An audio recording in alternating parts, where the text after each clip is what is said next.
श्री शिवाय नमस्तुभ्यम. Welcome to blog. हा ब्लॉग असणारे 5 सोमवार मनोकामना हेतू पूर्तता. हे कोणते व्रत आहे ज्याने मनातील कोणतीही इच्छा पूर्ण होते? हे पशुपतीनाथ हे व्रत या नावाने ओळखले जाते. हे व्रत तुम्ही कोणत्याही सोमवारपासून सुरू करू शकता. हे व्रत 5 व्रत तुम्हाला पूर्ण मनभावे व पूर्ण निष्ठेने हे शिवजींचे व्रत आहे आणि हे व्रत कोणीही करू शकता. जरी तुम्ही दुसरं स्वामी सेवा वगैरे असं काही करत असाल तरीही तुम्ही हे व्रत करू शकता. हे व्रत कोणीही करू शकता. या व्रताची पूजा 2 टाइम केली जाते, सकाळ आणि संध्याकाळ. सकाळी ही पूजा ब्रह्ममुहूर्तावर केली जाते. पूजेचे सर्व साहित्य सकाळी 2 टाइम लागणार असेल तर एकाच वेळी आपल्याला हे पूजेचे साहित्य आणि पूजेचं ताट तयार करायचं आहे.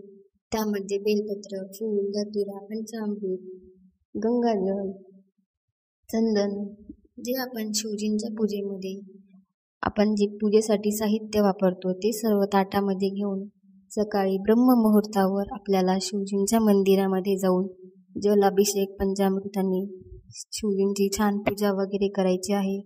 फळं न्यायचं आहे. पहिल्या सोमवारी आपल्याला संकल्प करायचा आहे की शिवजींसमोर प्रार्थना करायची आहे की तुम्ही हे व्रत कोणत्या कारणासाठी करताय, कोणत्या इच्छासाठी करताय हे शिवजींना सांगायचं आहे.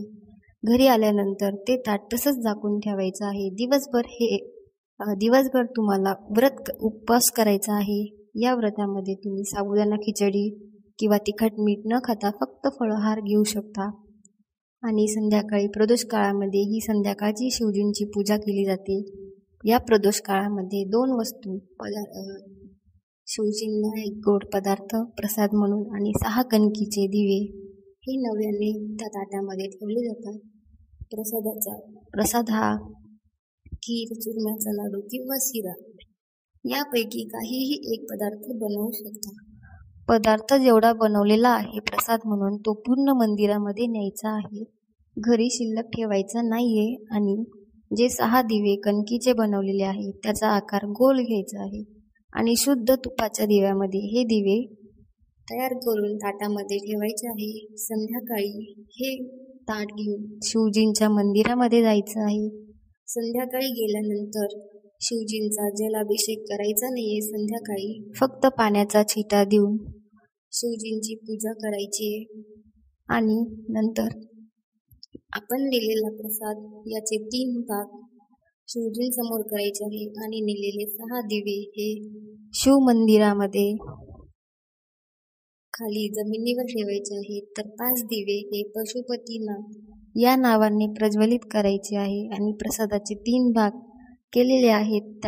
त्याच्यापैकी 1 भाग घरी घ्यायचा आहे आणि जो 6वा दिवा आहे तोही ताटात घेऊन घरी यायचा आहे. पहिल्या सोमवारी आपण संध्याकाळच्या वेळेस परत शिवजींना विनंती करायची आहे, प्रार्थना करायची आहे की हे व्रत तुम्ही कोणत्या कारणासाठी केले, कोणत्या इच्छेसाठी केलं आहे.